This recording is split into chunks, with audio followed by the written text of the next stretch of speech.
पुस्तक का नाम नैतिक शिक्षा भाग 1। लेखक का नाम पंडित श्री राम शर्मा आचार्य। ऑडियो 1। प्राक कथन। अपना देश 1000 वर्ष की गुलामी से अभी अभी छूटा है।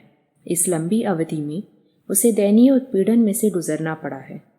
यह दुर्दिन उसे अपनी 1000 वर्ष से आरंभ हुई बौद्धिक क्रांतियों, अनैतिक आकांक्षाओं और सामाजिक ढांचे की अस्त व्यस्तताओं के कारण सहना पड़ा। अन्यथा इतने बड़े, इतने बहादुर, इतने साधन संपन्न देश को मुट्ठी भर आक्रमणकारियों का इतने लंबे समय तक उत्पीड़न न सहना पड़ता। सौभाग्य से राजनीतिक स्वतंत्रता मिल गई। इससे अपने भाग्य को बनाने बिगाड़ने का अधिकार हमें मिल गया। उपलब्धि तो यह भी बड़ी है, पर काम इतने भर से चलने वाला नहीं है। जिन कारणों से हमें वे दुर्दिन देखने पड़े, वे अभी भी ज्यों के त्यों मौजूद हैं।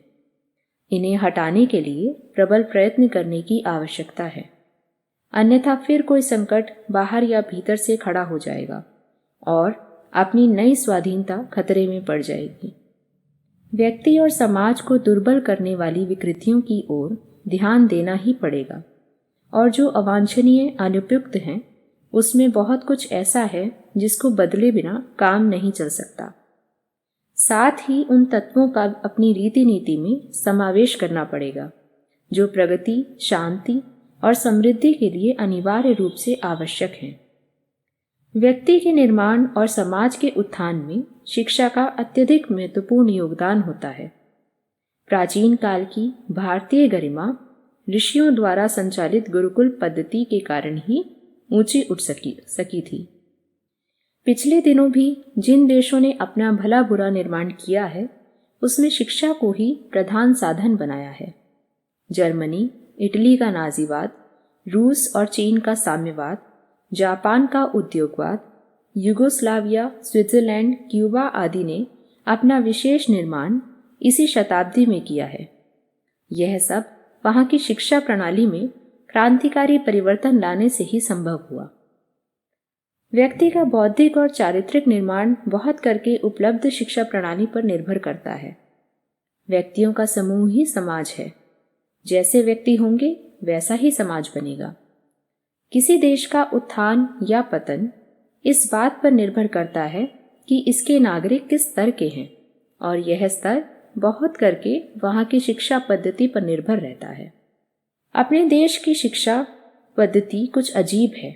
यहाँ नौकरी भर कर सकने में समर्थ बाबू लोग ढाले जाते हैं। हर साल निकलने वाले इन लाखों छात्रों को नौकरी कहाँ मिले?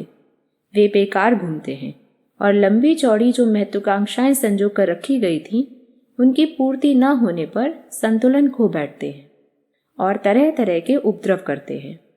अपना शिक्षित वर्ग अशिक्षितों की अपेक्षा देश के लिए अधिक सिरदर्द बनता जा रहा है।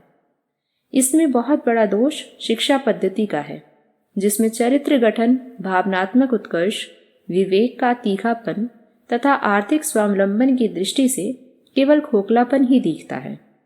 सरकार का काम है कि वह राष्ट्र को आवश्यकता और परिस्थिति के अनुसार शिक्षा पद्धति में आमूलचूल परिवर्तन करे, पर इन दिनों जो स्थिति है उसे देखते हुए निकट भविष्य में ऐसी आशा कम ही की जा सकती है।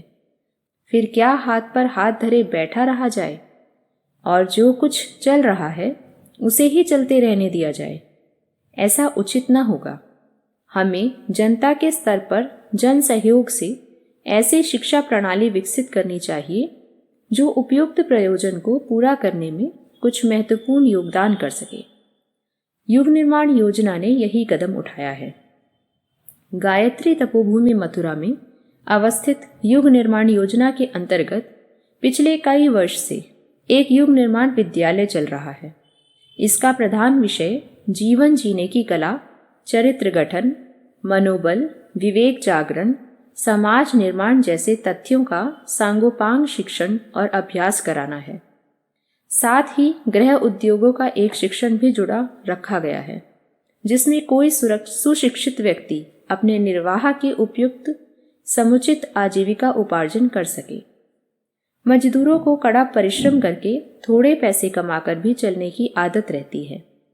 पर जिनका रहन सहन सभ्य समाज के उपयुक्त बन गया, उन प्रशिक्षितों से न तो उनका सा कठिन शारीरिक श्रम हो पाता है और न कम पैसों में गुजर होती है। बेकारी का हल सार्वजनिक रीति से जापान ने निकाला है। वहां घर घर में कुटीर उद्योगों की विद्युत संचालित छोटी मशीनें लगी हैं। अब बिजली बहुत सस्ती है, उसकी उपलब्धि सुलभ हो जाती है। उसका उपयोग करके शारीरिक श्रम बचाया जा सकता है और उत्पादन भी अधिक होता है।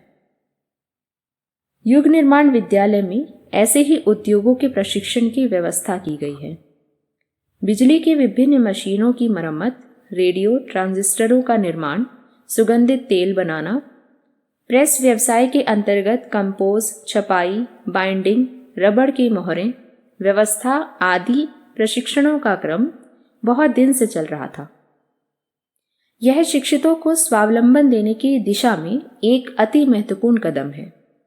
इसके अतिरिक्त मुख्य विषय वही है जिसके आधार पर जीवन जीने की कला, व्यक्तित्व का विकास, प्रतिभा, दूरदर्शिता, विवेकशीलता, चरित्र गठन, मनोबल, देशभक्ति, लोक मंगल के लिए उमंग आदि सद्गुणों को सुविकसित किया जा सकता है। जो उत्साहवर्धक परिणाम इस प्रशिक्षण से निकले, उनने इस बात के लिए प्रेरणा दी कि इस शिक्षा प्रणाली को अधिक परिष्कृत और व्यवस्थित ढंग से चलाया जाए तथा इसे मथुरा के छोटे विद्यालय तक सीमित न रखकर देशव्यापी बनाया जाए। विचार यह किया गया है कि व्यक्ति निर्माण तथा समाज निर्माण के लिए आज की परिस्थितियों को ध्यान में रखते हुए एक प्रशिक्षण व्यवस्था की जाए जो प्रस्तुत समस्याओं का समाधान कर सकने में समर्थ हो। आज का व्यक्तित्व अगणित कुत्साओं और कुंठाओं से घिरा हुआ हे से हेतर स्तर तक गिरता चला जा रहा है। लोगों की शिक्षा और संपदा बढ़ रही है, पर वे व्यक्तित्व की दृष्टि से उल्टे अधः पतित होते चले जा रहे हैं। समाज में सहयोग नहीं, शोषण पनप रहा है। दिन दिन अनैतिकता, अवांछनीयता, उच्छृंखलता, अदूरदर्शिता एवं असामाजिकता की विघटनकारी प्रवृत्तियां बढ़ती जा रही हैं और भीतर ही भीतर अपनी संघ शक्ति खोखली होती चली जा रही है। न इस सामाजिक स्थिति में व्यक्ति को उत्साह मिल रहा है और न व्यक्ति मिलजुल कर समाज का स्तर उठा रहे हैं। विनाश और विघटन बढ़ रहा है और भविष्य का क्षितिज अंधकार से घिरता चला जाता है। इसको रोकने के लिए ऐसी तीव्र विचार पद्धति का विकास आवश्यक है जो जनमानस को झकझोर कर रख दे और विनाश की ओर बढ़ते कदमों को रोककर उन्हें निर्माण की दिशा में अग्रसर करे। ऐसा शिक्षण संस्थाओं में भी चलना चाहिए। सरकार को ऐसे कदम उठाने चाहिए, पर वर्तमान स्थिति में सरकार जिस दलदल में फंसी है उससे उबरना ही उसे कठिन पड़ रहा है। ऐसे मौलिक सूझबूझ के साहस भरे कदम उठाने की फिलहाल तो उससे आशा नहीं करनी चाहिए। यह कार्य जन स्तर पर आरंभ किया जाए तो भी उसमें कुछ प्रगति हो सकती है। आरंभ यदि सही दिशा में किया जाए और उसका स्वरूप छोटा हो तो भी अपनी उपयोगिता के कारण उसके आगे बढ़ने की बहुत संभावना रहेगी। युग निर्माण योजना ने ऐसा ही साहस किया है। यह विचार किया गया है कि युग निर्माण विद्यालय मथुरा का प्रयोग देश के सभी समान स्तर के विद्यालयों में लागू करने का प्रयास किया जाए। अतः यह प्रस्तावित है कि सभी माध्यमिक और उच्च माध्यमिक विद्यालय अपने नियमित पाठ्यक्रम के अतिरिक्त युग निर्माण योजना द्वारा प्रस्तुत नैतिक शिक्षा पाठ्यक्रम स्वैच्छिक आधार पर लागू करें। इसी प्रयोजन हेतु युग निर्माण के आदर्श और सिद्धांत पुस्तक की सहायता से यह पुस्तक पाठ्यक्रम के रूप में तैयार की गई है। इस पुस्तक के आधार पर नैतिक शिक्षा पर वार्षिक परीक्षा आयोजित की जाएगी, जिसमें माध्यमिक और उच्च माध्यमिक विद्यालयों में अध्ययनरत छात्र स्वेच्छा से बैठ सकेंगे। परीक्षा के 2 पेपर होंगे और दोनों पेपर उत्तीर्ण करने पर विद्यार्थी को नैतिक शिक्षा निष्णात का प्रमाण पत्र दिया जाएगा। जो शिक्षा अधिकारी इस योजना को अपने क्षेत्र में लागू करना चाहते हैं, वे विस्तृत जानकारी के लिए व्यवस्थापक युग निर्माण योजना गायत्री तपोभूमि मथुरा से पत्र व्यवहार करें। नैतिकता व्यक्ति के आचरण में परिलक्षित होनी चाहिए। यह तभी संभव है जब नैतिक मूल्यों की जानकारी के साथ साथ उसकी मानसिक और वैचारिक पृष्ठभूमि भी उच्च स्तर की हो। इस प्रकार के विकास में वातावरण का बहुत महत्व होता है। अतः नैतिक शिक्षा का पाठ्यक्रम चलाए जाने के साथ साथ यह भी आवश्यक होगा कि विद्यालय में एक ऐसे वातावरण का निर्माण हो जो विद्यार्थी के लिए प्रेरणापद हो और इसे उत्कृष्टता और आदर्शवादिता की तरफ आकर्षित करे।